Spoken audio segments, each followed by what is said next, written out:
All right, everything looking good. Should be live here. Let's go ahead and get this stream started. First off, Happy New Year. Second off, this is going to be a good one. But before we do get started, welcome back to the channel, Crypto Trend Trader, with our Sunday evening market look ahead. It is January 1st, 2023. Oh man, feels like 2023 has been looming for months, but here we are. As always, before we get started, I'd like to remind you this is not financial advice. I'm not your financial advisor. These markets are extremely volatile, so please do your own research and trade responsibly. All right, so got lots to jump in on. Obviously, we're going to be a little more focused on the overall trend and looking at directional. Going to try to keep this to around an hour, so we don't want to spend too much time messing about. So just to get started here, we're going to take a look at TNX first. So TNX confirmed the 821 bull cross again. We're still above the 200 exponential and simple. We're in the bullish control zone. We have all green histograms. We're above the slope and zero line, about to flip the slope line green very, very soon. So right now, the way this daily looks, it looks like it's going to come up here and try to revisit the highs. Now, let me go ahead and let's do an internal fib retracement from the top right here to the bottom right there. And we just want to watch out as we approach, obviously, the red resistance, the 0.5 as well. And now we have the 618 up here at about 395, or the 786 at about 410. Those are the clear levels we want to get through. And then obviously after that, we still have the previous cycle high, and then, you know, off to the races. So momentum in the bulls' favor. Essentially looks like we're in a downtrend. We broke out of that downtrend. Momentum on the 821 back in our favor as well. When we skip over to the monthly, we see we're on top of the 200 exponential, and it is now blue. 200 simple is all but flat. We're inside the bullish control zone, but we appear to be losing momentum. The blue Stoch is kind of coming down here. Typically what happens in this situation, the first time we break above it and come back, we'll retest it and then get a bounce. Sometimes the bounce takes us higher. Sometimes we put in bearish divergence, but typically we'll get a bounce. So arguably, we kind of already did that. So we'll see what happens when we come back down to that level again. We're either going to show weakness, get a bear cross, exit the bullish control zone, you know, confirm a hard sell signal, and then we're going to go through a deep retrace, or we're going to get at least some kind of temporary bounce and potential momentum back to the upside. My base case, obviously, is that at some point in time, we come down here and get a legitimate test of a 200 exponential and simple, which is somewhere around like 2.8, maybe 2.6. So somewhere around 2.6 to 2.8 would be a respectable place to have a pullback, whether we already topped out or whether we go higher first. But the difference being that essentially what we're looking at is just a series of higher lows. So most important thing for yields, it looks like we're going into a time period where, hey, we're about to go from a time when yields were consistently going down or bonds were consistently going up to a time where, you know, we're likely going to see elevated yields for years going into the future. So that to me is very, very important, because we talk about this all the time, but we don't always make the same connection or don't revisit it enough, in my opinion. The most important thing is, for the last like 30 years, essentially on and off different points in times, people have essentially used like various different, you know, little like sayings or whatever. One of them being obviously TINA. There is no alternative. And what they're saying is there's no alternative to the stock market, specifically the American stock market, the United States. And that has in very many ways been the case. I mean, there's been other like assets that have performed well, but you know, United States stock market has done very, very well, specifically if you start comparing it to other countries. So if all of a sudden there is potentially an alternative, and what I mean is, you know, part of the appeal of real estate investing or stock market investing is that you can get fixed payments, you can get appreciation in your asset, whether it's a stock, whether it's a house, you know, whatever. And there are other alternatives out there, but most of those alternatives are either more risky or substantially less yield. So if you're getting substantially less yield to own a bond, it might not be worth the fact that, hey, it's not that risky, but it also doesn't give you that much money. So if you can't even beat inflation, why bother? So people have, for the last 30 years, essentially overpriced the value of other assets, such as, the stock market based on multiples of future earnings, or the housing market based on the actual appreciation relative, so the price of a house relative to the interest rate that you're paying for it. Because if I tell you I'm getting a house for $1 and, the interest rate is 100%, who cares? And the same way that if I tell you, I'm getting a house for $1 million, but the interest rate is, super low, but the house is actually only worth $250,000. Well, it's great to get a super low interest rate, but not if you pay substantially more than the property's worth. The same way, it's great to get a super low property value, but not if, obviously, inverse. So what I'm saying is, going into the future, there's a good probability that all of a sudden people could say, hey, you know what? I was making about 4% or 5% or 6% doing what I was doing before. And that might have been stock market, that might have been real estate, etc. But that was a lot of work. I had to worry about which stocks I was in. I had to pay fees. I had to do this. I had to do that. Same with real estate. I had, deal with real estate agents and fees when I sold and fees when I bought and, various different tenants, etc., etc.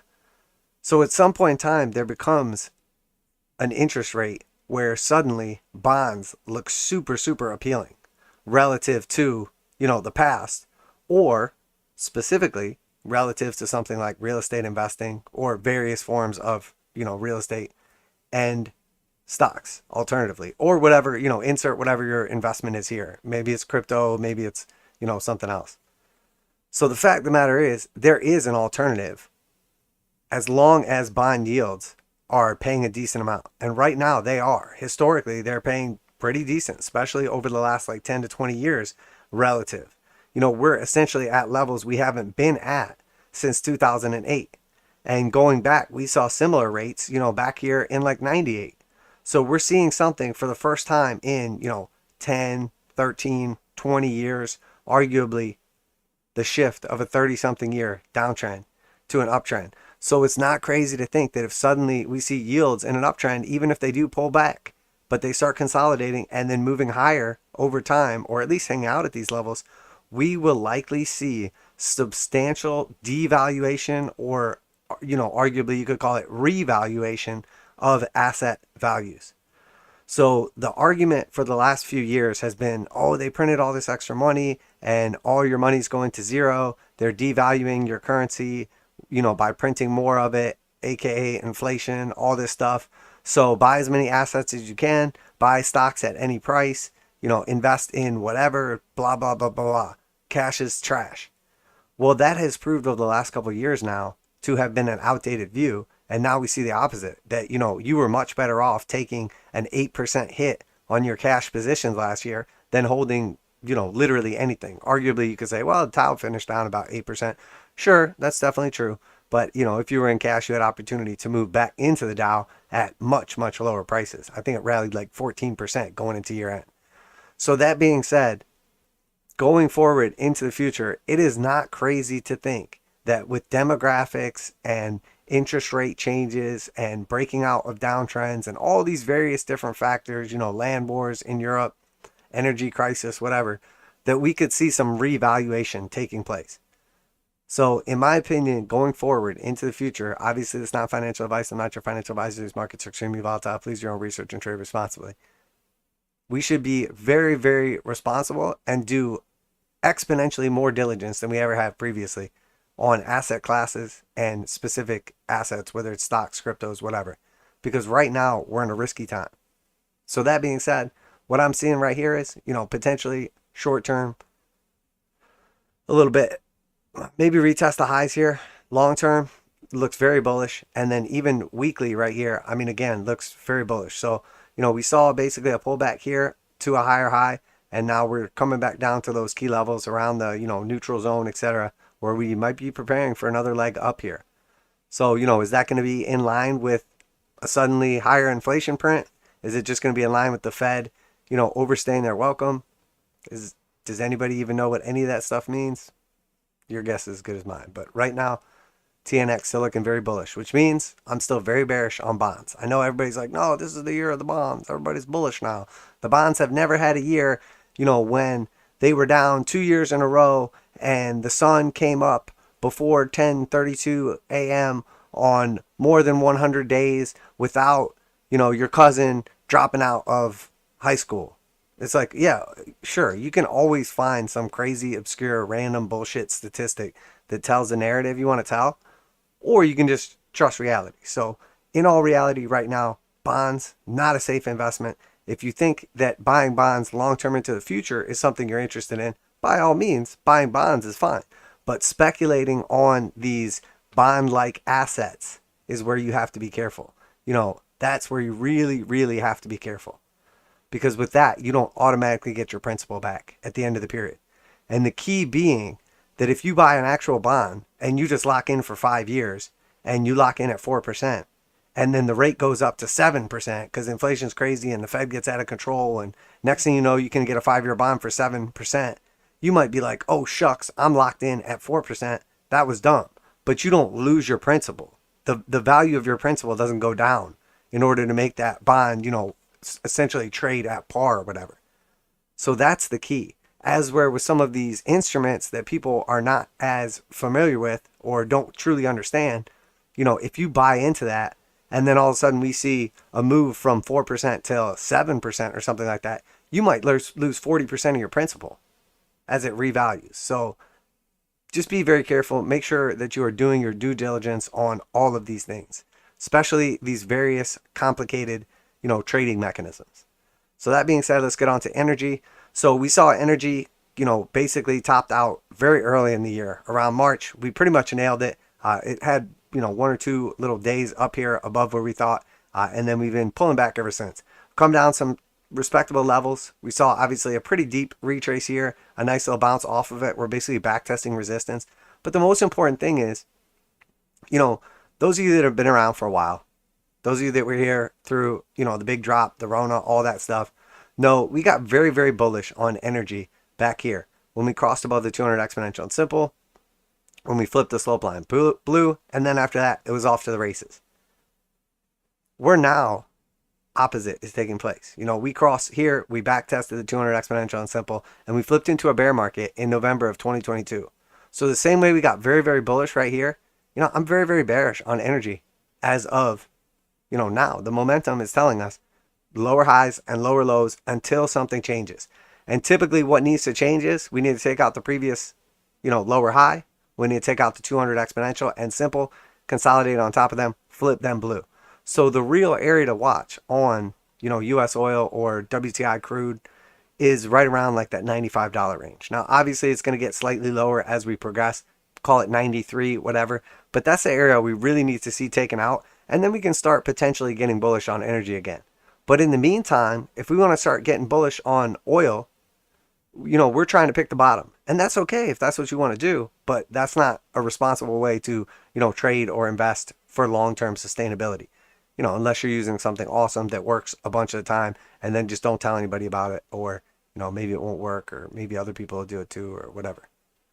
All right, so moving on here to the VIX. So the VIX is just consolidating in this range. We have this green, blue support down here. We have this red resistance right here, and it's basically just a tightening range. And what we have been talking about is we're at the bottom of the range. We got that first little pop up here to take profit, but realistically what we're looking for is that move all the way back up to the top of the range. The back test of this green support line right here.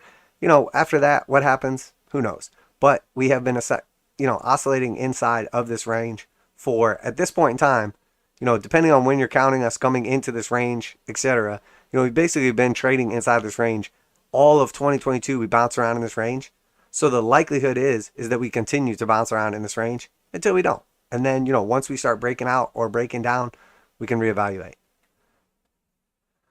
So Dow Jones on the daily was able to consolidate and close above the 200 exponential, and it's blue.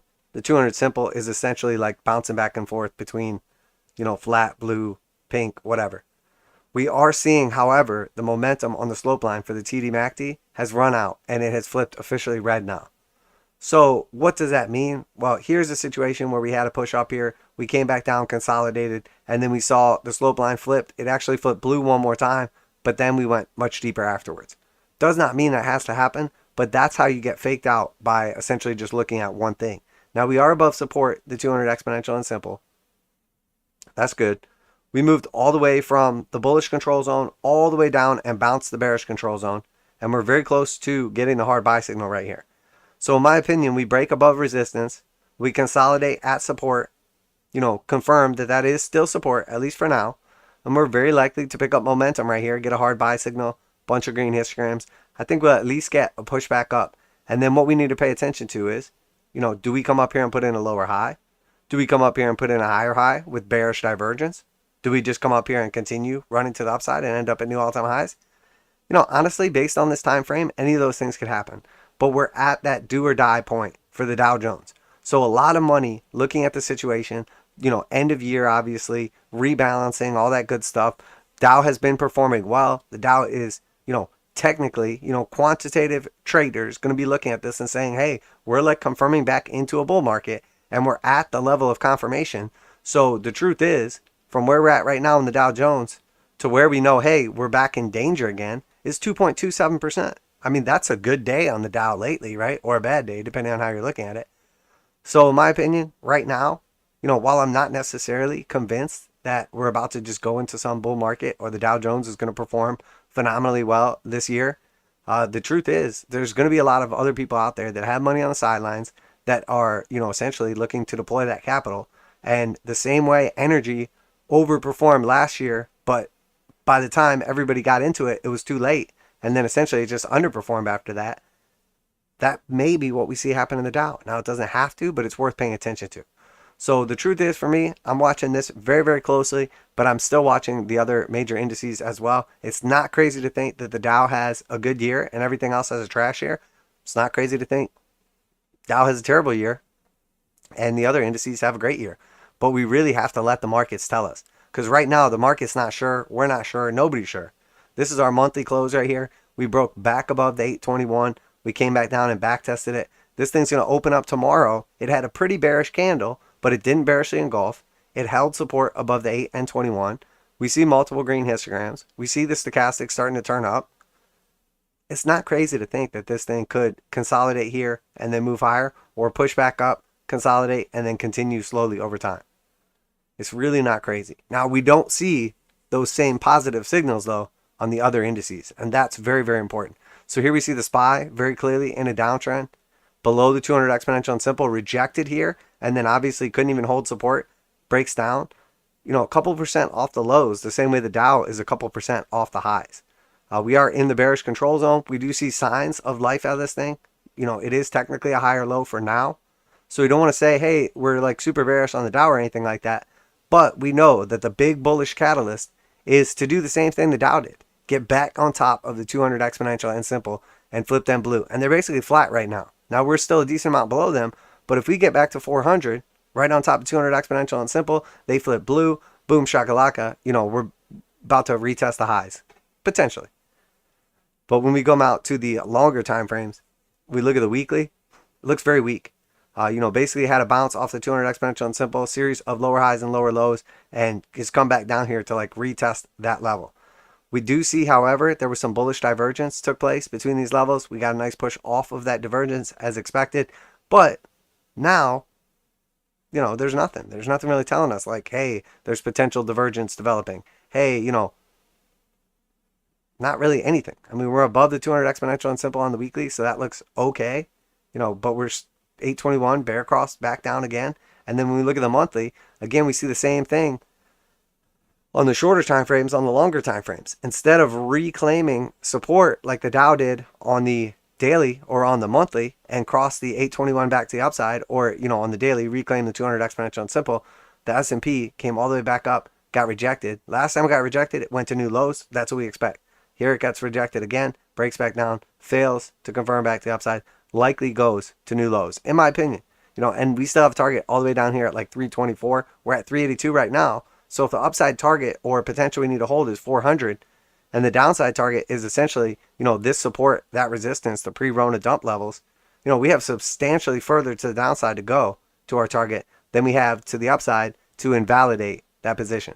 So again, all of the potential, all the risk in this case is to the downside, in my opinion. Because we could just wait. We can just say, oh, if we get back above 400, close up there, cost 821 back to the upside, we'll just play it bullish until, something changes. We'll just go with the momentum. But that's not the case right now. So we need to wait for that momentum. So the same reason that we're saying, hey, I'm not convinced on the Dow right now, but, I'm going to go ahead and be bullish on it as long as it's telling me to be bullish. And then if I'm wrong, I'm only wrong by a couple percent, we're out. We sit back on the sidelines, wait and see. Do we want to front run that and jump the gun on the S&P and say, well, that's probably going to happen, so we'll just get into it now? And no, of course not. Of course not. That just takes away all of, the hard work we put into the strategy. So triple Qs, NASDAQ, again, very, very weak. Basically at the lows right here, a couple dollars off the lows. So very, very weak. We see, bearish control zone. We see a bunch of red histograms, couple greens now. Still blue slope line right here. So that's ready to flip red now. And we're at the lows. This thing looks like it wants to go substantially lower. When we look at the weekly, it looks very, very bad. Below the 200 exponential and simple. 200 exponential is already flipped bearish. They're about to get a bear cross. So we know the same way that, one of the initial bull signs we see is, when the bull cross takes place between the 200 exponential and 200 simple is right here. That's at the bottom of the trend, very early in the trend. We see the bear cross between the two is very early in what is likely to be a downtrend. So on the weekly, triple Qs right here, we were very, very bullish for a long, long time. And now this is the most bearish we have been for a long time. And the last time we were this bearish was back in 2008. So again, I see the risk still to the downside. We did put in some bullish divergence. There's potential for us to put in more bullish divergence to flip the slope line blue and then actually to be like short-term bullish on the Qs for a push back up to the 200s, potentially to try to threaten these highs. But again, we got to wait for the next step to move us in that direction. So we see very clearly, on the monthly, clear rejection. And, we just closed a new monthly low or at the low, arguably the same low, whichever one, doesn't matter. The fact of the matter is, if we lose this level, there's no real support until that pre-Rona high right here, which is like 220 on the Qs. And then finally, we see essentially the same thing, just varying degree. Here, the Russell was good because it didn't take out the low right here. People got very bullish on it. There was this whole narrative about how the Russell and small cap and blah, blah, blah, blah, blah was going to lead us out of the recession because it's growth over value and blah, blah, blah. And then the exact opposite turned out to be true. Literally, the narrative that everybody was making, bitch smacked them and punked them out because literally the opposite happened. Trash Russell just continued to be trash, and the Dow Jones soared instead.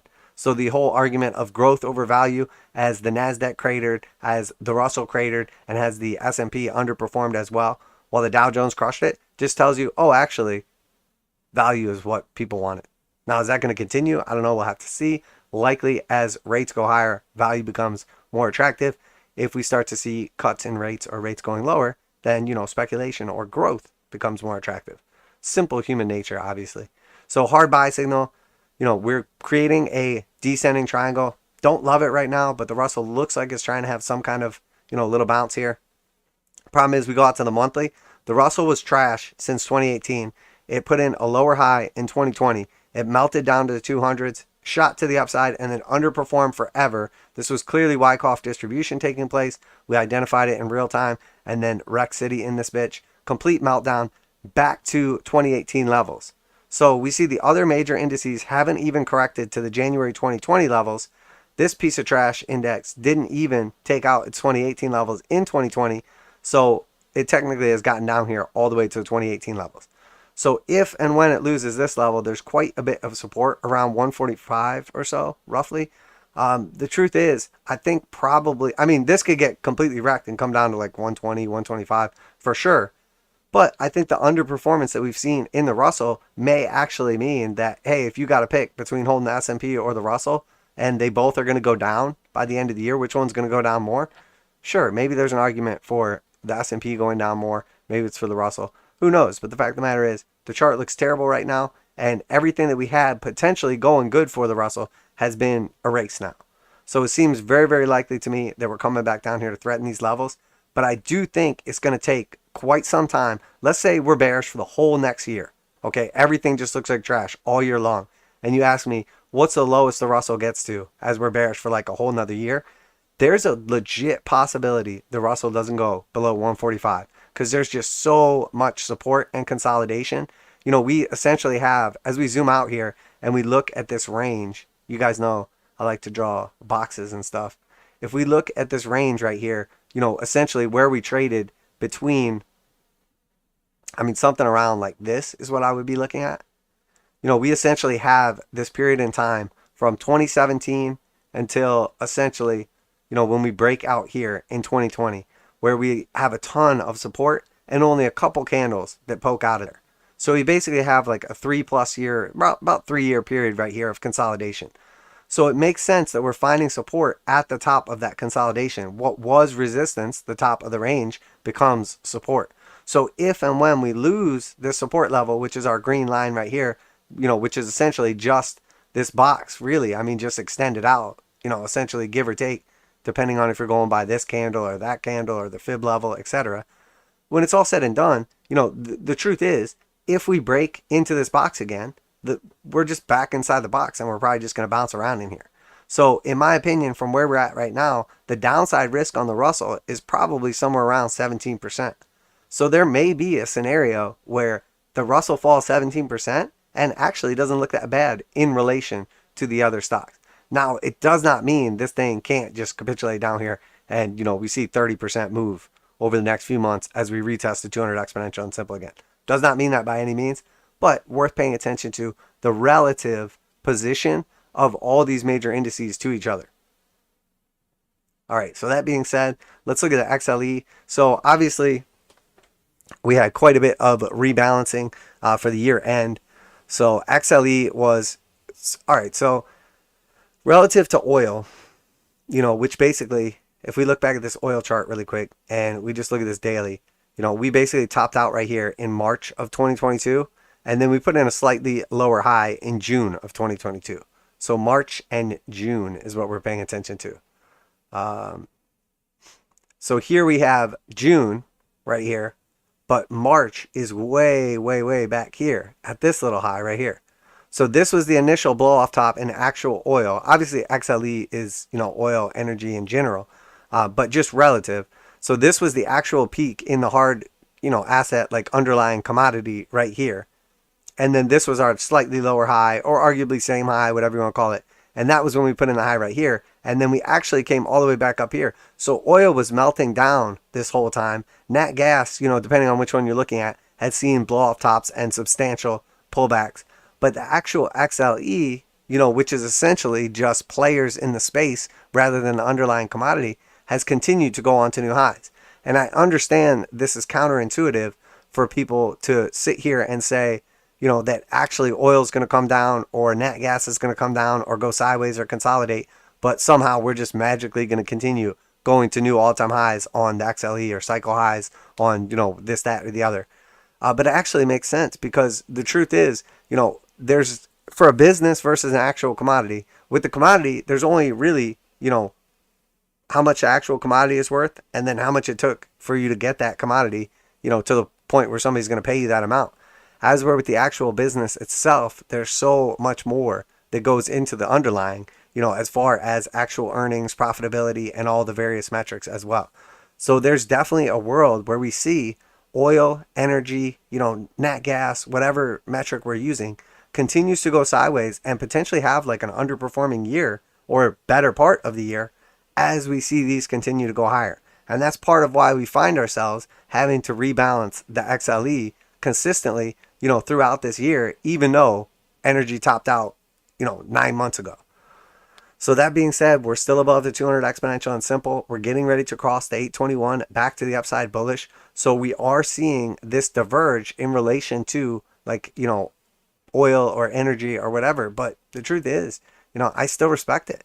The weekly looks very, very bullish. You know, the 200 exponential and 200 simple are both powerfully angled to the upside. There is definitely potential for that bearish divergence to play out that we discussed. So we could see a big drop back and retest those levels, you know, around like 67 or something like that, we are seeing momentum roll over on weekly time frame. So essentially the next couple weeks and the beginning of this year is really going to determine, hey, what's about to happen with this? Because this is a very, very strong resistance from 2008, and then that same resistance in 2014 right here, where we actually went higher. If we run into resistance right here and we can't get above this level, and then we end up pulling back, you know, we're talking about a roughly like $20 to $25 pullback where we can still be bullish afterwards. We can still go to new highs afterwards. As opposed to if we consolidate around this level, the daily continues to push to the upside and starts getting bullish, and we start threatening the highs right here. You know, we're basically at that point in time a couple dollars away from that blue sky breakout, that $100 target. And then at that point in time, you know, we go from that $100 target up to, you know, obviously we laid out in the long-term video a bunch of those targets as well. But, you know, we start getting to legitimately elevated levels.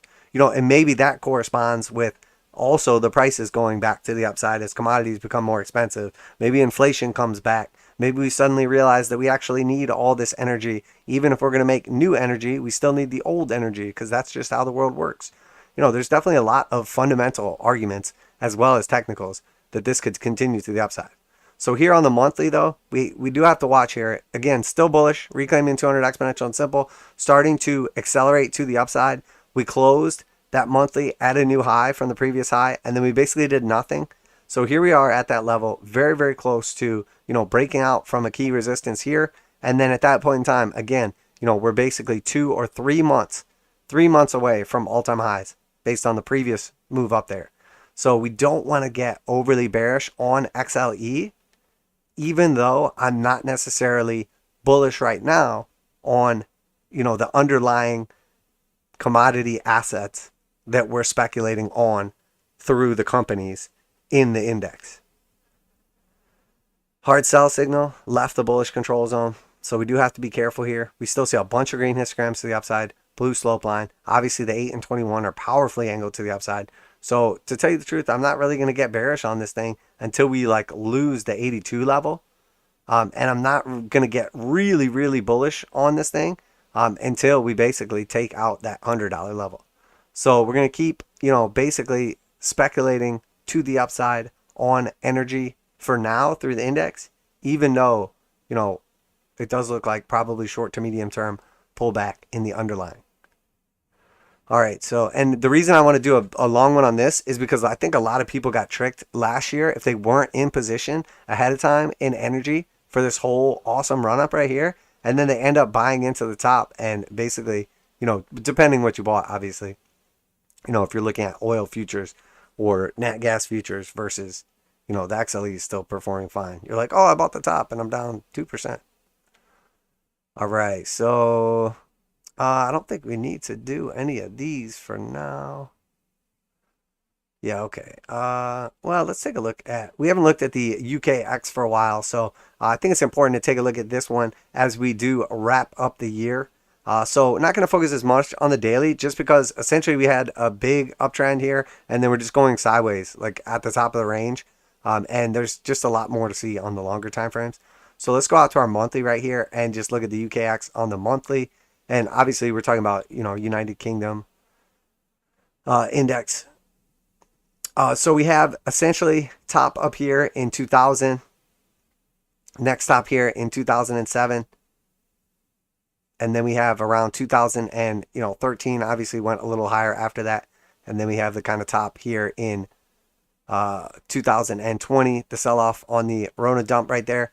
But we see that each time, I mean, this one was technically a lower high right here, but each time we put in what amounts to, you know, an ascending pattern. So even if you like cross this guy out right here and really just say 1, 2, 3 highs right here, and then you say 1, 2, you know, 3 lows right here, however you want to look at it. The fact of the matter is putting in higher highs and higher lows, consolidating overall, underperforming substantially compared to American markets. I mean, this is trash compared to American markets. Not to mention, you know, the currency is just getting absolutely decimated. But that being said, you know, we are at the top of the range. So if this top of the range has essentially been in place since something like 2000, we're talking about 20 something years of resistance. And, you know, depending on how you draw it, whatever, You could say whatever you want, but this is roughly how it should be drawn here. Clear resistance at this level. So if we break out from here, we could see this thing just absolutely rip to the upside. But more likely than not, based on history and what's been happening, probably continues to happen, we're talking about some kind of revisit to the bottom of the range, something around like 15 to 18%. And the truth is, if you look at where this thing bottomed out, 2 months ago, I mean, it had a nice little like 2 months. If we trace that back, that was the resistance right here, that was the resistance right here, and that was the resistance right here, but like, horizontally. So you can look at a couple of these key levels, but this was basically, where we came down and found support at. So we found support here, lost it, came down higher low. Resistance, found support here, came back up to retest resistance. So now we're kind of pinched inside this range. So no matter how you look at it, where the target is the bottom of the range right here, or the 200s, or the bottom of the range right here, the way I look at this is where we're at right now. We have potential downside of like 15 to 20%. And where we're at right now, before we confirm, and by confirm, I mean just close a new all-time high, blue sky breakout on UK stock market, consolidation and breakout above the resistance, we're talking about 4%. So you're talking about 4% versus 15% or 20%. So you're talking about, 3 to 5 to 1, depending on how you look at it. So we're going to find out real soon. But in my opinion, trade is to the downside for now. And, if you start looking at fundamentals, in my opinion, doesn't look good for the UK. Not right now. Doesn't mean it can't look good going into the future, but what's going on, Calma Betty? Good to see you. Happy New Year to you as well, my friend. Parag in the house. What's up, brother? Hey, Crypto Trend Trader and everyone in the community. Happy New Year. That's right. Happy New Year indeed. Super, super freaking exciting. I'm definitely excited to see where the markets go, where, the future goes and what this year has to hold. And I got a feeling it's going to be a good one, folks. So DXY here.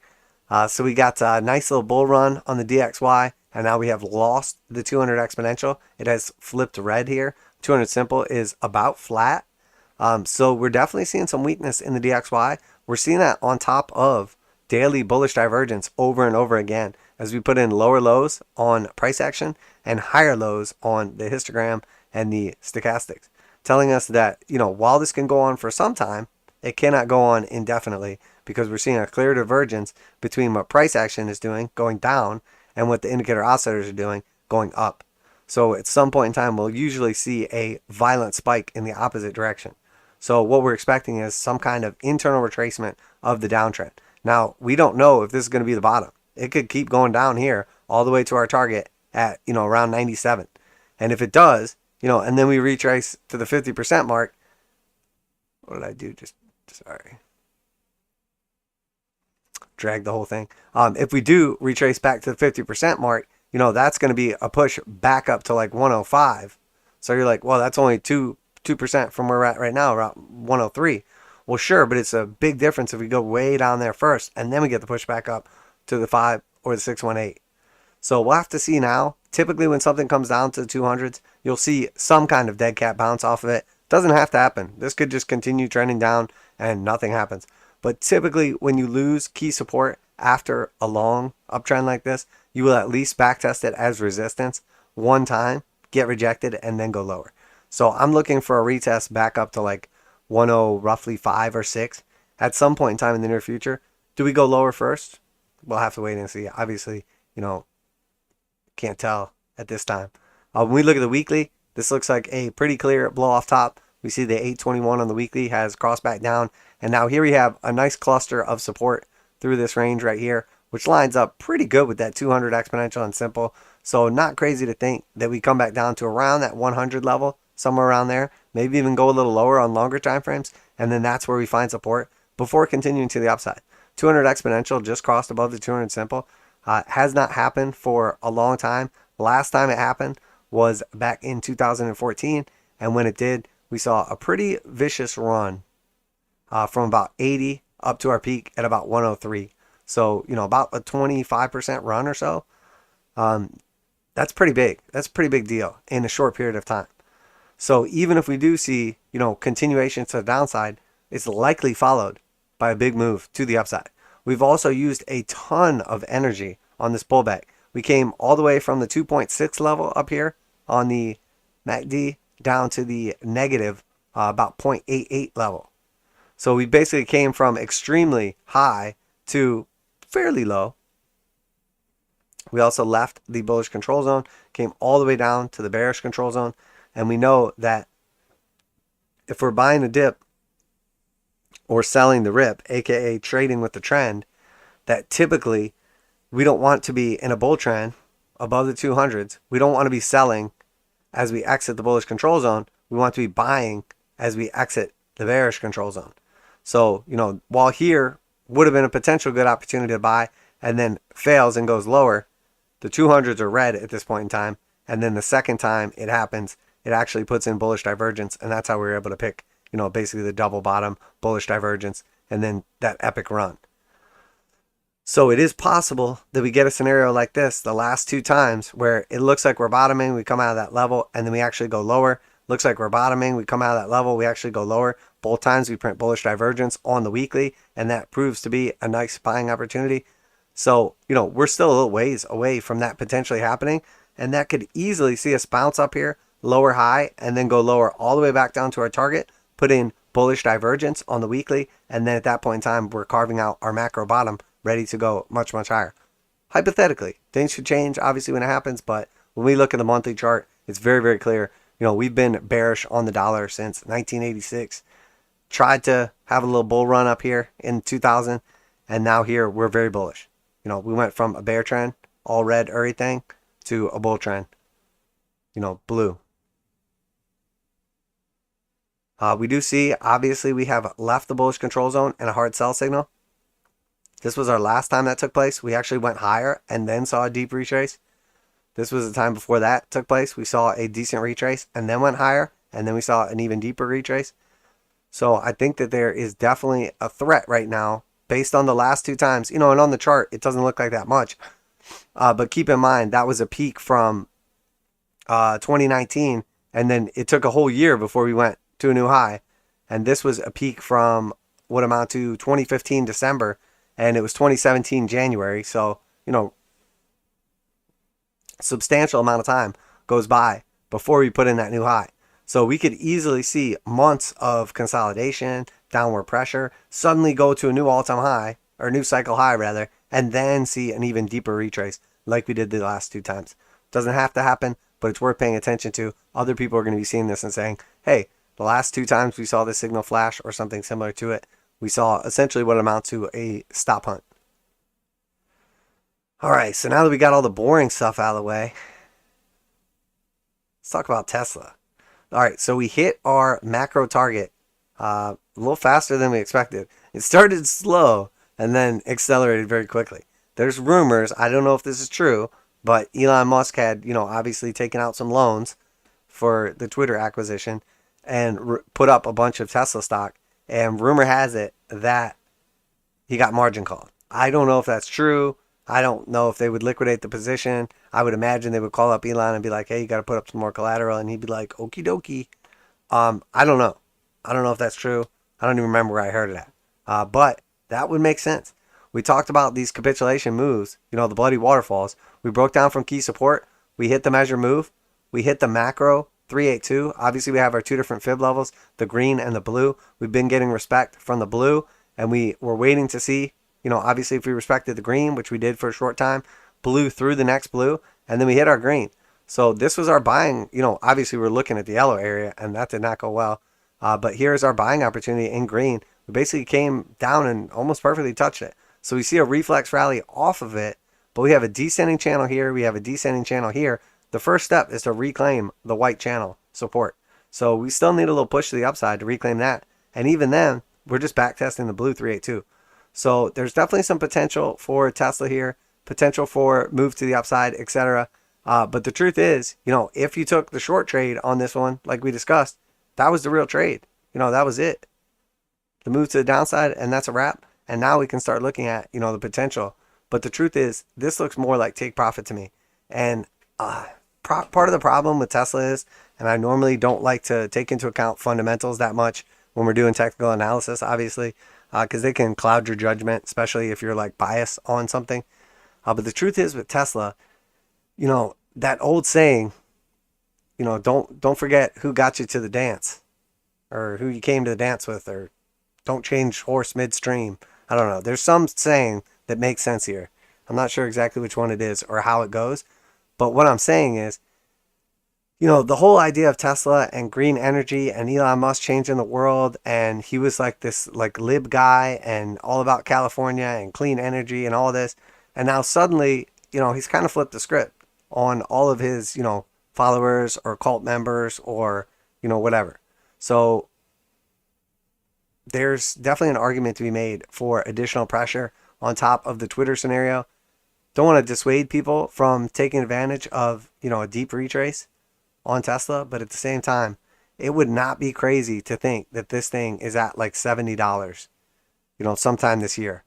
And all that is just the next support level down, the 0.5 and the 618. Which, to tell you the truth, the 382 looks okay. I like it. It definitely looks like a good buying opportunity. Nice, smooth, like $100 range. But the truth is, the confluence at the 618 and the 0.5 seems like probably more likely where it could potentially find a bottom, especially if this drags out over like the next few months or potentially years. We'll have to see. But honestly, I don't love how Tesla looks on the longer time frames. So, obviously we just had our year end. But when we flip out here and we take a look at our monthly, this looks really fucking bad. We basically flip the bull trend, 821 bullish at $18, adjusted for splits. And then we flip bearish right here at $251. So, if you were bullish the whole fucking way up when the trading strategy was screaming be bullish, for 1,252% gains, I think the truth is, we got to be bearish on this thing, when the chart tells us to. So sure, maybe it would just be a little itty bitty pullback like this. Maybe it would just be, it's hard to tell sometimes, but from where the bear cross happens to here, 41%. Maybe it'll just be 41% from where the bear cross happens. I don't know. We'll see. Where's 41%? Oh, I mean, we're already there. So this pullback right here is the same as what we have right now. It just looks a lot worse. The problem is if the momentum actually continues to the downside. We just flipped the slope line red. We have all red histograms. We're below the zero line. The stochastics are very, very close to entering into the bearish control zone. And this thing is in full-on bloody waterfall mode. So in my opinion, right now, buying Tesla is full-on just catching a falling knife. Which is okay if that's what you want to do and you acknowledge that you're full on catching a falling knife and gambling. So yeah, I mean, that's it, because you're an adult. So you can just do whatever the hell you want. And, this is for entertainment purposes only. So, but yeah, I mean, I don't love the way this looks. It just looks like there's a big ways to fall if shit hits the fan. And that might be because of an Elon tweet. Back in the day, it was Tesla pumps because of an Elon tweet, or, our savior Doge pumps because of an Elon tweet. Who knows what it's going to be now? I mean, is it even considered an Elon tweet anymore? Or is it just called an Elon, or just a twat, the head twat developer, tweeter, whatever? I don't know. He's got to just make his own name for when he tweets. He's like the, supreme lord of tweetdom, the tweet master. So Microsoft, we're going to look at the magmas, see how they look. Pretty rough right here. I had a nice little scalp to the upside. Still very bearish, in a bearish downtrend. Let's look at these longer term time frames here. Skip over the monthly. So we back tested the 821 cross, bearish. So anything that looks like this on the monthly, you guys know, I love Microsoft. This is juicy as hell. This is game on. We're still well above the 200s. We're still clearly in a very, very strong uptrend. But that being said, when we're looking at long time frames like this, what I don't want to participate in, if you're like, hey, if your strategy is going to do like one thing, okay, and you're not, here's your two options, okay? We're completely ruling out people that just don't invest, okay? So if you're Peter Schiff and you're like, oh, the stock market's garbage, I'll never buy the stock market. I just grind up gold and rub it all over my body, and strip down and just cover myself in gold dust and, whatever it is that you do. That's fine. You can do that, but you wouldn't even be here right now. So let's rule out the whole, like, we're not going to be an investor. So the other, way you invest typically is like, risk on or risk off, or risk on or less risk, or risk on or more risk, with leverage. So this whole time, if you're going to come up with a trading strategy and you're like, okay, my trading strategy is I just buy and wait, and over time everything goes up. That's fine. How do we make that better though? Well, okay, we just want to avoid long periods of dead money, aka sideways consolidation, or aggressive downtrends. So on Microsoft, it's easy to see. Green, risk on.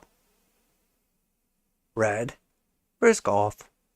So what we're going for, the whole point of this strategy is we're bullish the whole time. If you extend back, these blue lines right here, they go like this.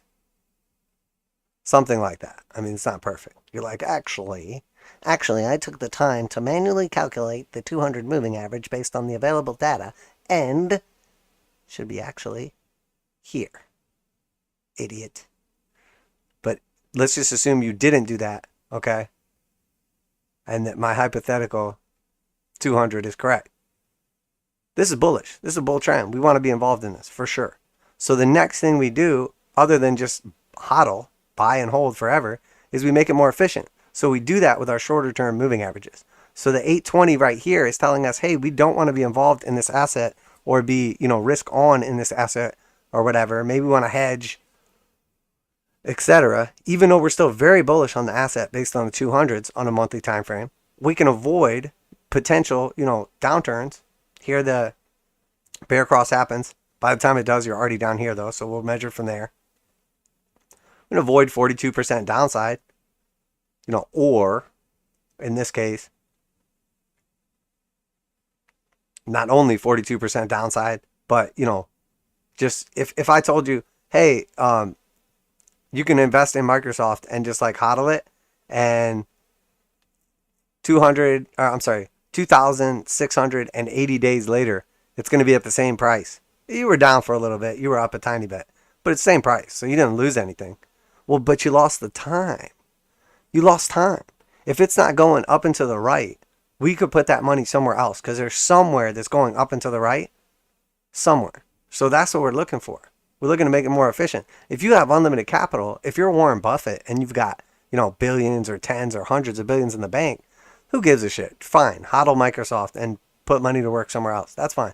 But if you have limited assets, to trade, invest with, etc., there's no reason to be in these assets when they're in a bear market based on the 821 cross on the monthly, even if they're still in a bull market, or maybe they're in a bearish retracement, whatever you want to call it. We can call it whatever we want. But the fact of the matter is, there's going to be times when we see the bull cross right here and we get in, and then, oh, it was a fake out, we go back down. And then we see the bull cross, we get back in, and then, oh, it was a fake out, and we go back down. We have to just continue to respect that, because we don't know when the big one's going to be to the downside or to the upside. But that's the goal. If we avoid the big downsides and we break even on the little bull guys and the little bear guys, in the end, all that's left, we avoided the big downsides. We broke even on the sideways bullshit, the little guy up, little guy down. And then in the end, what do we really capture by getting into this? And you get in right here, and then you get out right here, and you basically break even. And then, oh, I just got out. Well, I'll wait in case it goes back down. And then you miss this whole bull trend because you're Peter Schiff and you're just mad because the market runs away from you. And it happens to a lot of people. I just make fun of Peter because it's funny. 871%. All you had to do was just stick to your guns. 821 bull cross, it's green, I'm in. 821 bear cross, it's red, I'm out. So all that was to tell you, I'm out. I'm fucking out. Me, take 2 steps back out of the circle, I'm out. I'll scalp, I'll continue to trade on some of these assets right now. But when all the charts look like trash like this, no thank you. If you're really like itching, look to the one that does look decent. We know what that is. The only major indices that's, above its 200 exponential and simple on the daily. All right, let's look at Apple. My Apple has a worm in it. Oh, could be worse. My Apple has half a worm. Oh. So not good. We took out the low right here. So we have a high, a low, lower high, lower low now. So even if we do get a bounce back to the upside, it's likely just continuation of the downtrend. Very clearly in a bear market. We flip out to our longer time frames and see what's going on here. Again, very strong bull market. We had a couple times where we had a decent retracement or consolidation, and we're getting ready to enter into one of those times. So we see a new low, monthly low close here. We see our bullish momentum is gone now and is flipped red. We see the hard sell signal at the top of the range during distribution. And obviously that's when we shorted the rip. And now, still have targets to the downside. Basically that moved to like 108 roughly. If you go by the 382, it's about 115. If you go by that previous support level, it's about 109 or so, somewhere around there. So that is our target to downside. There's a bunch of confluence here at 116. I'm not going to get greedy. I will be taking profits early and often. But the truth is, I do expect this to come back down to the bottom of the range and then just kind of consolidate around here for a little bit. Even if we do see the bottom fall out on this over the next couple months or years, target's about $100. And I think, honestly, the amount of time it consolidated in this range in between the 236 and the 382 tells me that we're not likely to just fall down here and then just drop out the bottom. We're more likely to just bounce and oscillate inside here. So the same way we shorted this thing on the way down, we're likely going to be able to capture like a 20% move to retest resistance once we do find support. All right, so that's our Apple, Google. So Google, retesting the lows right here, not looking so hot. On the daily, it looks okay, like it wants to push back up here, but it's got a lot of resistance above its head. I think a 10% move is possible right now, but much more than that is probably pushing it. We did see some initial bullish divergence and almost no bounce. Couldn't reclaim the 821 or the 200s. Not good on the weekly. And when we look at the monthly, we have one bull market here. We have one bear market here. We have one bull market here. Obviously, the whole time we're above the 200s, according to my calculations. When it's all said and done, this is bear market. We're in it. We're in our next, bear market or bear trend or consolidation phase or whatever. So the truth is, it makes the most sense right now to just not be bullish. So that's what we're doing. I'm not like bearish, like, oh, Google's going to zero. It's going out of business. It's going to get upset by AI. It's going to get upset by Russian satellites. Whatever. Sure. Let's just follow the simple strategy that we have here. I think that probably worked better than the fundamentals. All right. And then Meta. So we saw that capitulation here. We back tested, closed the gap. So we lost key support right here. And when we did, we capitulated. Bloody waterfall. Not even a waterfall because it's just a straight gap. A bloody teleportation. Okay. It was red and it gapped the way down. So we came back up here. We filled the gap. But what should have been support now is acting as resistance. I don't hate how this looks right now for a potential test back up here. But, we talked about this the other day. And the risk reward ratio just isn't there. It's 1.62 from where we're at right now. Because that's likely where we go. We either backtest the 200s if we're bullish from here, the previous support level, key moving averages, or we backtest the lows and probably go down here to the 0.5. So when it's all said and done, it's basically a coin toss, and we're technically in a bear market. So no thank you. No thank you. The alternative would be a super tight stop for a short back down to the low, or a super, tight stop for a long back to the 236. I think either one probably viable. I think realistically though, it should probably be closer to like 25, but it's still like 3-1. So we'll see. I don't think Meta is a terrible play right now for a scalp. But also just because it's performed so poorly lately, maybe it's where people will move to. Maybe it was all priced in. Amazon. So basically closed at the lows right here.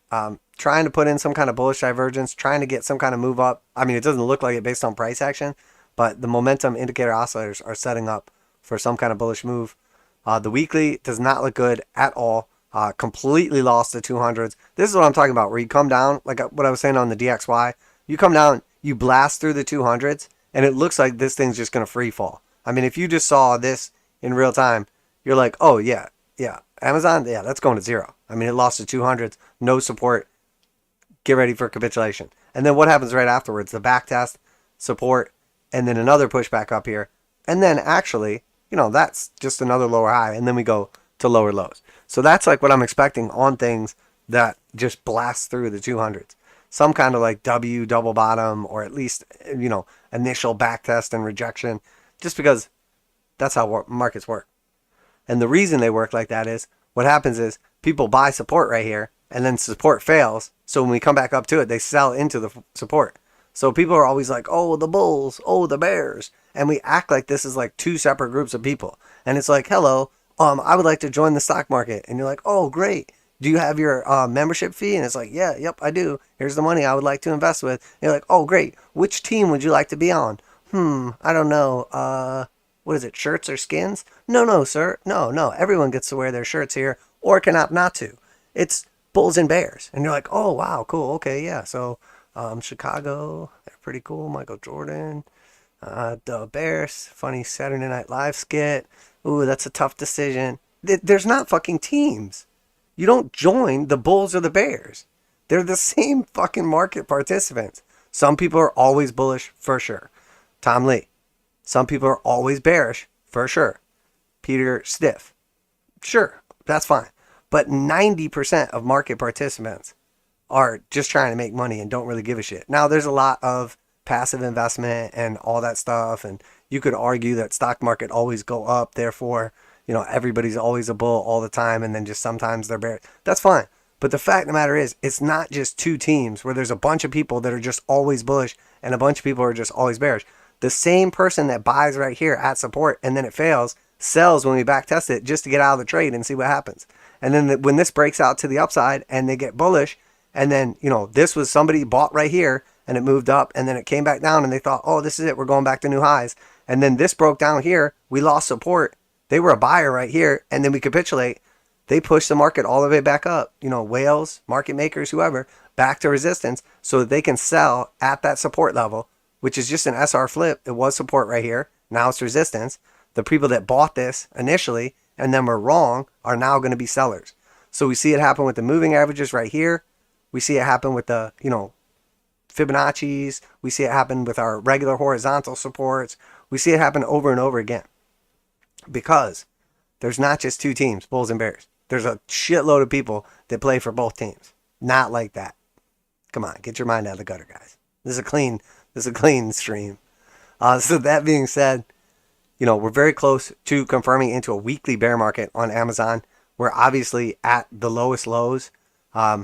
It doesn't look great right now. Maybe it's going to get ready to turn around. There's a lot of support around this level from the consolidation. From the consolidation, essentially from 2018 to 2020 before the breakout. But we're backtesting that level. 200s are slightly below us here. Not crazy to think Amazon gets down to $66 over the next, few months to years.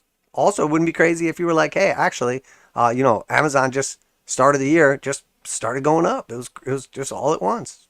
Insane. And you're like, well, tax loss harvesting, and then people getting back into it. Amazon once a 30-day wash sale rule was up. And there's, there could be a ton of explanations for why suddenly drone deliveries, whatever. Sure. But the truth is, it's hard to get bullish on something when it's just melting down like this, regardless of how much support is over here, because we don't know. I mean, the truth is, honestly, though, some of these things are pretty beat up. Let's be real here.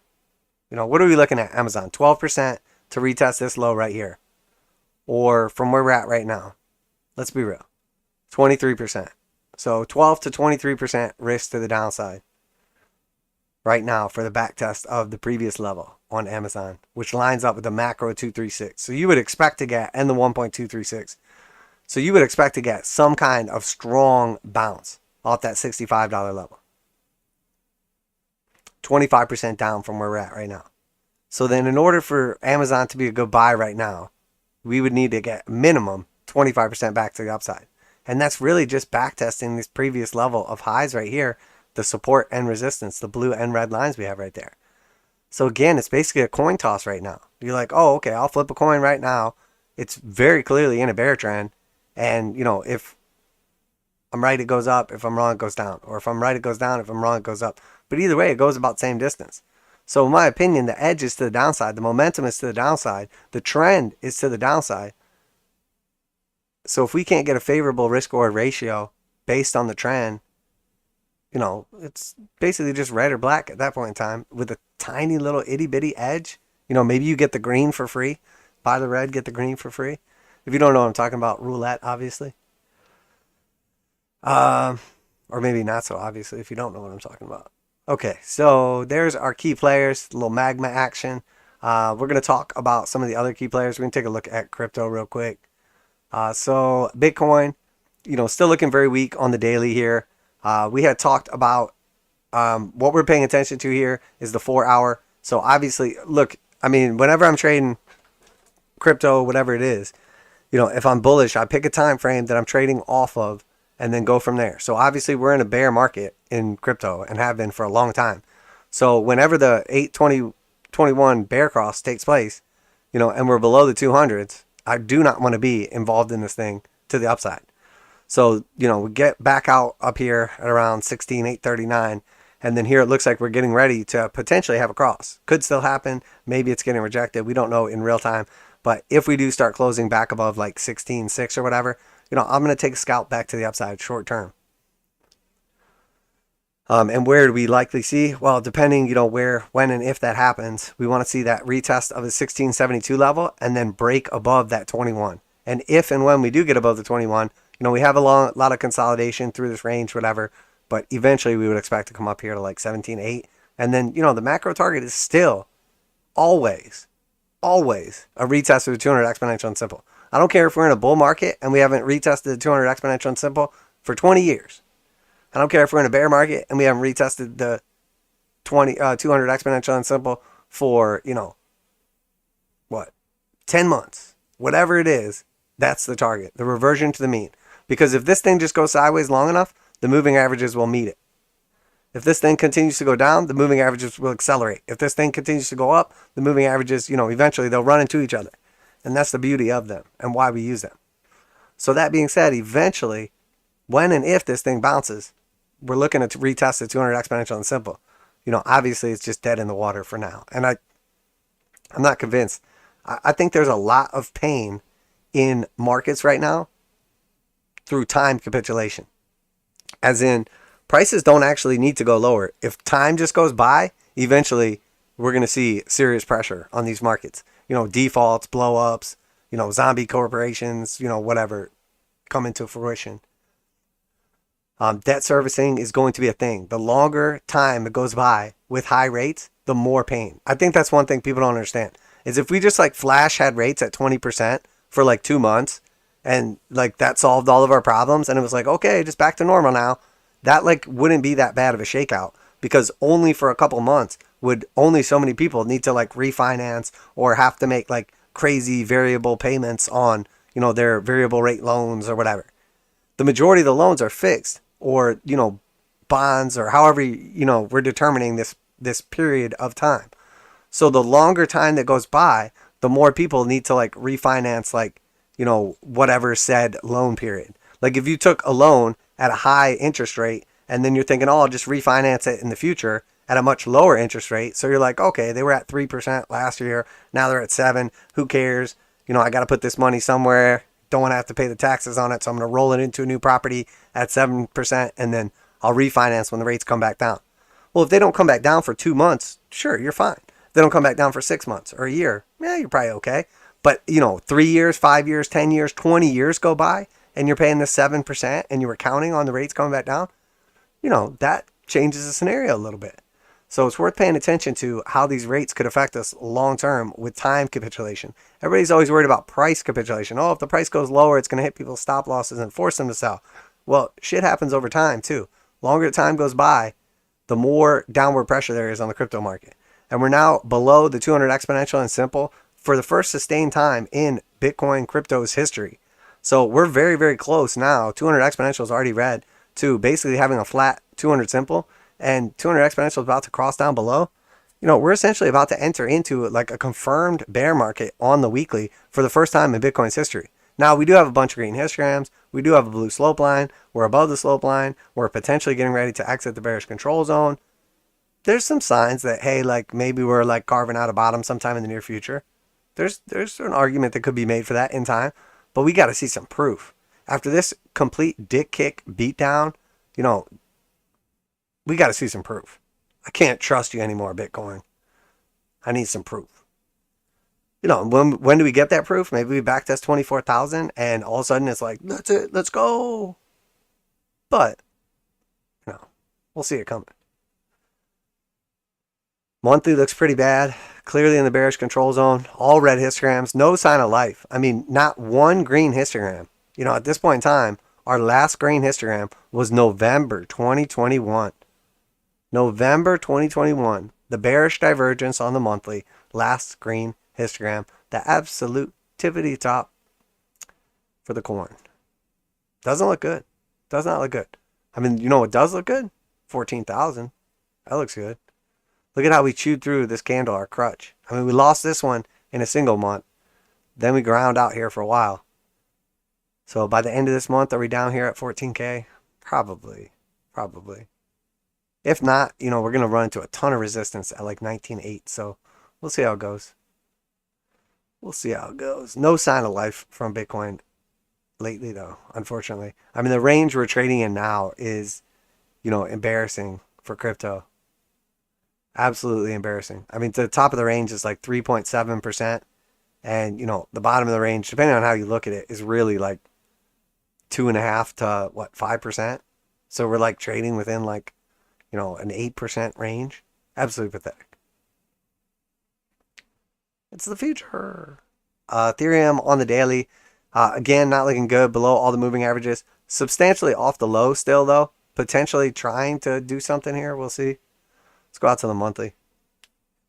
So we got the retest already of the 2017-2018 peak on Ethereum. So it's like one step ahead of Bitcoin. Since then, though, it's been holding up much better. We came down to a key level of confidence. You know, found support. The market got confidence. And then we consolidated and held up much better. Bitcoin is just slowly melting down. So Ethereum looks slightly, itty bitty, tiny little bit better. But honestly, not good. Weekly total market cap. So we're at the lows. Looks absolutely horrendous. Trying to build some kind of momentum. The problem is we're going lower as the histograms and stuff go higher. So at some point in time, they're going to tell the truth. And typically, you know, that's going to be a little bounce. You know, we have all this pressure to the downside. At some point in time, we're going to get some kind of reaction, reflex, rally, whatever. You know, look at this again, similar to the dollar. You know, we have this strong uptrend. We come down, retest the 200s, lose the 200s. You know, maybe we have another leg down first, but eventually we get a powerful test back to 200 exponential and simple. And then the market tells us for sure, 100%, hey, we're going to get rejected and go into a bear market on the weekly for sure. Or we're going to reclaim those levels and potentially go back into a bull market. Total crypto cap looks very, very similar to Bitcoin. Very, very similar to the DXY right now. So I'll have to wait and see how that develops. But obviously not good at the moment. Bitcoin dominance on the weekly. We did get the 821 bull cross. This is everything included, telling us Bitcoin is strengthening compared to altcoins, including stablecoins.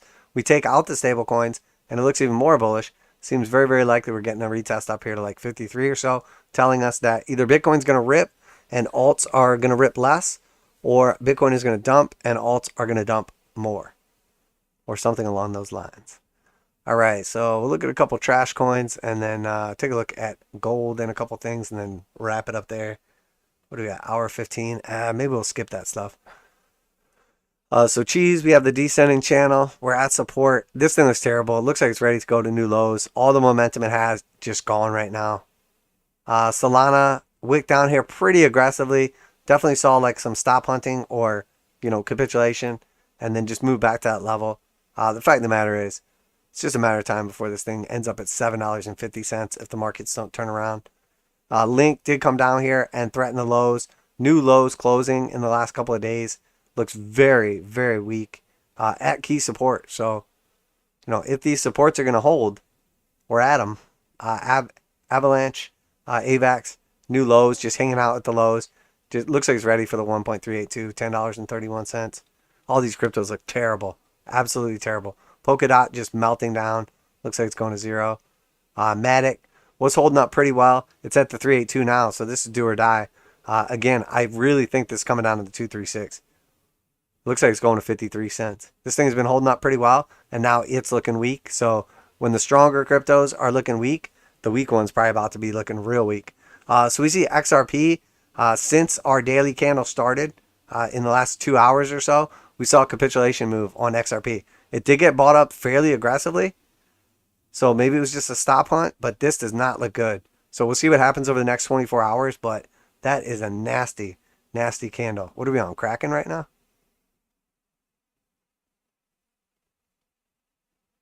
Oh man, this is on Bitstamp. It's not even Kraken. I was going to say like Kraken, oh, it's just a wick on Kraken. No big deal. But Bitstamp, ooh, 11% on the day. Would they lose their court case or something? The World Economic Forum came out and they were like, XRP, never heard of her. Trash. Cardano, just holding on, collecting them yields.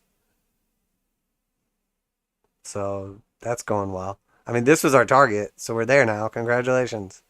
Congratulations, Cardano. You melted down. This is it. I mean, so I don't know.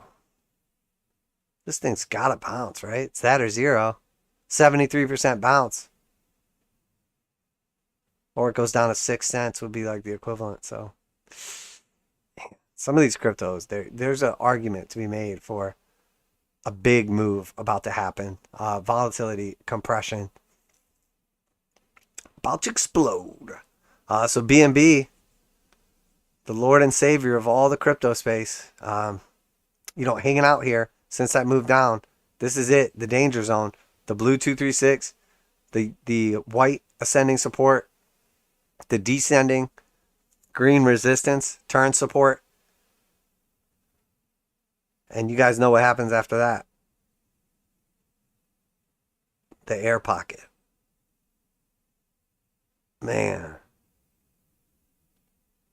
This is probably the most exciting thing that's happening in crypto right now. And by exciting, I mean terrifying. Because if this thing does break down, it's going to wreck the entire crypto space. There's some big issues with centralization in crypto right now that, it's like fun and convenient to just kind of look the other way. But god damn. All right, let's look at gold and silver now that we got the monthly close, and then we'll wrap it up there. So we see high, lower high, lower high, lower high, lower high, lower high. And here we see high, high, high, high, high, high, high. So the exact opposite of what we see on the dollar. Bearish divergence on gold, bullish divergence on the dollar, even though I'm still pointing at gold. So not cool. It's exact opposite chart. If I was like, oh, we'll just draw the dollar chart, but opposite. It's like, oh yeah, it's called gold. Because we're basically bursting through the 200 exponential and simple, ready to just rip to the upside indefinitely with a bunch of bearish divergence. Dollar broke down through the 200 exponential and simple, ready to just go straight to zero with a bunch of bullish divergence.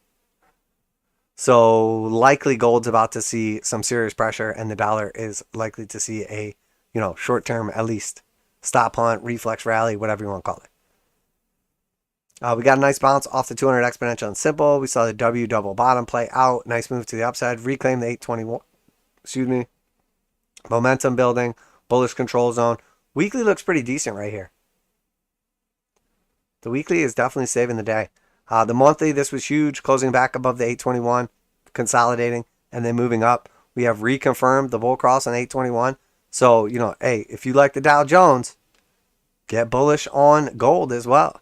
If you like gold, don't disrespect the Dow because they look the same. So, you can have it how you want it. You can tell yourself whatever you want. Gold is the way to go. Stocks are the way to go. But the truth is the Dow and gold look very, very similar right now. So, if you like one, you should like the other. If you don't like either one or you like them both, at least you're being honest. And then silver, not really telling us much difference right here. Did not print that same bearish divergence. 200 is crossing above the 200 simple. 821 still looking nice right here. Weekly looking much better. Reclaiming 200 exponential and simple. 821 bull cross. Retesting key levels. So silver starting to develop some decent price action. So this was a big deal, obviously bouncing the 200 exponential here, getting back above the 821 and potentially crossing them, which, you know, if we just stay above $22 this month on silver, we will reconfirm the 821 bull cross. We have a hard buy signal. We'll have left the bearish control zone. We'll be very close to getting above the zero line and also potentially crossing back above the blue slope line. That or we get rejected and it goes substantially lower. Could go either way right now, folks. It's exciting. 2023 is going to be exciting. I'm excited. Are you excited? I am. I'm fucking pumped, guys. I'm not going to lie. I mean, people, creatures, in case your animal, like pets, are listening. So yeah, let's wrap it up there. Keep this one relatively short, hour and 20 minutes. Eli, what's up, brother? Good to see you there. Happy New Year to you as well. Another great one for the Magic Ball. I know that's right, man. I'm looking forward to this year. Very, very excited. We're going to do big things. Big things. So we'll see how it all develops. I think, honestly, the next couple weeks are going to kind of set the tone for the year. I mean, if we see pressure on assets over the next couple weeks, it's likely that people start getting real bearish and saying, oh, no, not another one. And then, you know, maybe they're all wrong. If we start seeing strength right off the bat, you know, maybe that's going to set the tone for the whole year, or maybe that's going to create that lull you to sleep false sense of security. A lot going on. We don't have any official stuff coming from the Fed until February. We know there's a very, very high probability, very high likelihood that we get 25, maybe 50 basis points. We get a lot of data before then. So we're going to be looking at all kinds of key data. We're going to be, you know, listening to the Fed when the time comes. But the truth is right now, we really just need to follow these technicals. We're seeing some key things taking place on TNX, DXY. Obviously, you know, energy, we talked about that a little bit. There's going to be a big winner for the first quarter, first half, or for 2023. And like always, you know, our job is to find that sector and get positioned for it. So what's it going to be? Find out next time on I Don't Fucking Know. So yeah, we'll go ahead and wrap it up there. Happy New Year, Jay Hoff. Good to see you, brother. Appreciate everybody tuning in. Had a wonderful year, 2022. Hopefully everybody did a great job either growing their wealth, protecting their wealth, or just educating themselves. Honestly, very, very happy and grateful for each and every one of you guys. Real happy with, you know, where the group has gone. Could be a little more channel growth, honestly. My goal was to hit that 1K by end of year, but somebody's out there holding out. We're like 3 away. Absolutely pathetic. I was like, Jesus. I mean, at this point in time, I could just subscribe to myself, and we're 1/3 of the way there. So if just 2 more of you guys or girls just go ahead and subscribe, we hit the magic number. I mean, it's too late now, though, so maybe next year. So the goal for this year, 2023, is to hit 1,000 subscribers by the end of the year. And as promised, and this is going to sound crazy, guys, because you just fucking missed it. Whoever was holding out, whoever was being a stickler with their subscribe, I told you guys at the beginning of last year, when we hit 1,000 subscribers at the end of the year, I would show my face. But we missed it by 3 people. So if you're one of those 3 people that's listening now that didn't subscribe, you'll never get to see what I look like. Well, you will, but now you gotta wait. So that sucks. But yeah, we can go ahead and wrap it up there. Appreciate everybody. Appreciate y'all tuning in. Hopefully everybody had a great year. Cheers to another one. And we will wrap it up. It is 9:23 p.m. Eastern Standard Time on January 1st, 2023. We should take a running poll how many times this year I'm going to say 2022 instead of 2023 in the intro or outro. And then whoever guesses it right wins, I don't know, their own private island or something cool. But yeah, that's it. So remember, this is not financial advice. I'm not your financial advisor. These markets are extremely volatile. Please do your own research, trade responsibly. Going to keep up with the static videos. Going to still stream like 2, maybe 3 days a week. But I do expect this to be a huge year of growth for each and every one of us. But that being said, Happy New Year, Happy Holidays, all that good stuff. Crypto Trend Trader, and I'm out of here. Peace out.